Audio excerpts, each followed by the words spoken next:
The boy was standing by the side of a dirty road. A Ford pickup stood beside him, and he got in. The farmer lifted a .45 revolver. "I'm going to shoot my wife in the head." "No," said the boy, "don't do it." The farmer drove fast.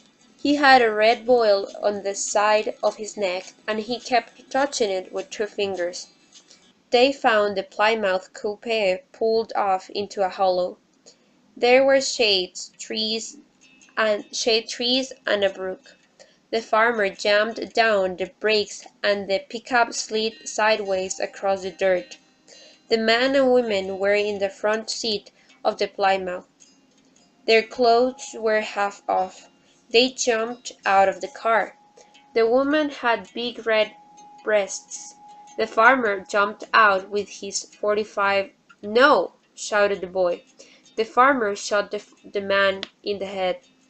His whole head exploded and he fell down in the dust.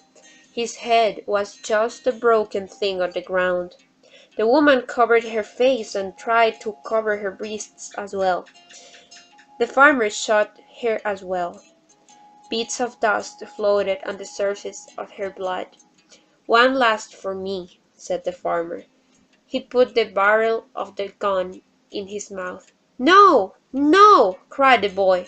The boy was standing by the side of a dirt road. A Ford pickup stood beside him, and he got in. "I'm going to shoot my wife," said the farmer. He had a big revolver on the seat beside him. "You can't," said the boy. They talked all the way to Lawrence. The farmer was crying. "I've always been good to her," he said. He had a red boil on the side of his neck, and he kept touching it. "Give me the gun to the police," said the boy. "I'm afraid," said the farmer. "You needn't be," said the boy. "The police won't hurt you." They drove to the police station. The boy told the desk sergeant what had happened. The sergeant shook his head. He took the revolver away from the farmer. "We'll get her back, sir," he said. "Wife stealing's not permitted around here." "I could have got in real trouble," said the farmer. The boy was standing by the side of a dirt road. A pickup stood beside him, and he got in. The farmer said, "I'm going to kill my wife." The boy was too frightened to say anything. He kept looking at the .45 revolver. He was sure that he would be shot himself.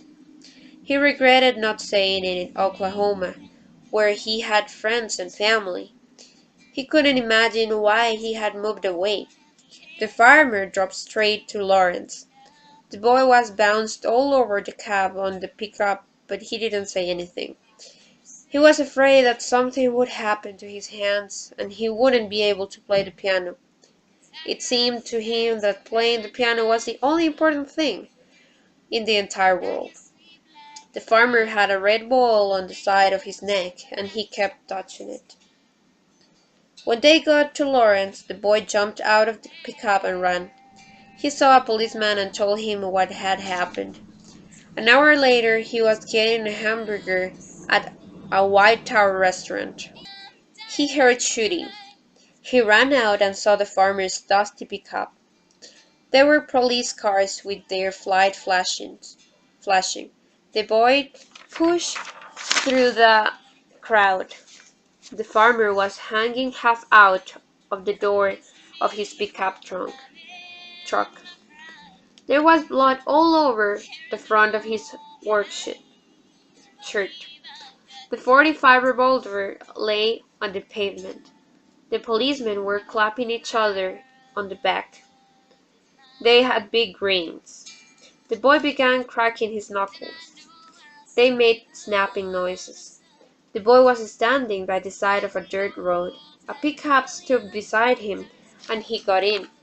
The farmer pointed at a .45 revolver at his head. "Get in here," he said. They drove toward Lawrence. "I'm going to shoot my wife for wickedness," said the farmer. "No," said the boy. "You must forgive her."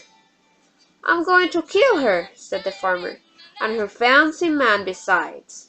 The boy said, You can't take the law into your own hands.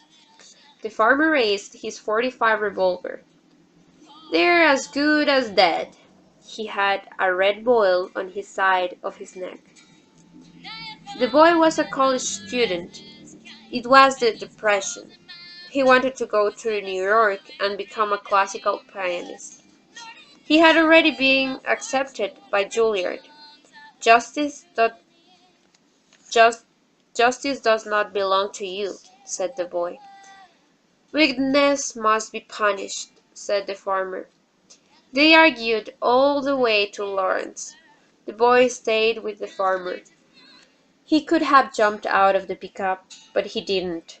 The boy kept trying to convince him that he was wrong.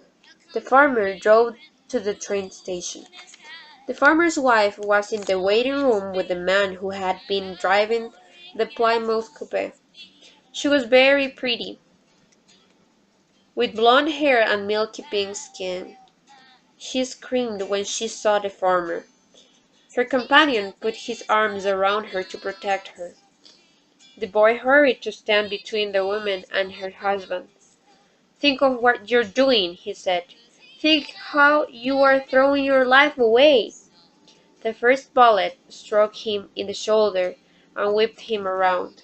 He could see the woman open her mouth in a startled "oh" of surprise. The second bullet caught him in the small of his back. The man's family was with him in New Hampshire when he died.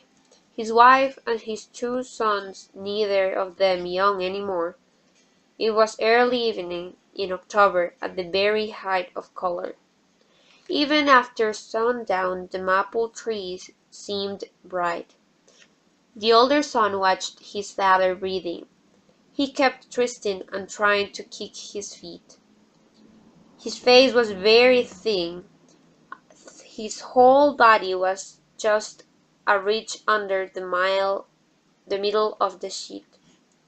He didn't talk any more. He didn't want anyone to touch him. He seemed to be focusing his attention. He took a breath and they waited. He exhaled slowly. They continued to wait. He didn't breathe again. They waited several minutes. Then his wife removed the oxygen tubes from his nose, doing it quickly, as if afraid of doing something wrong. The older son went back into the bedroom with two men from the funeral home. They had a collapsed stretcher, which they put next to the bed. They unrolled a dark blue body bag. They shifted the dead man onto a stretcher and wrestled him into the body bag, one at his feet, one at his head. The son stood in the doorway. The men from the funeral home muttered directions to each other. They were breathing heavily, and their hair was moist. At last they got him into the body bag. The son watched closely as the zipper was drawn up and across his father's face. It was a large silver zipper that the son watched being pulled across his father's forehead. All the days after that he kept seeing its glittering progress, a picture repeating itself in his mind.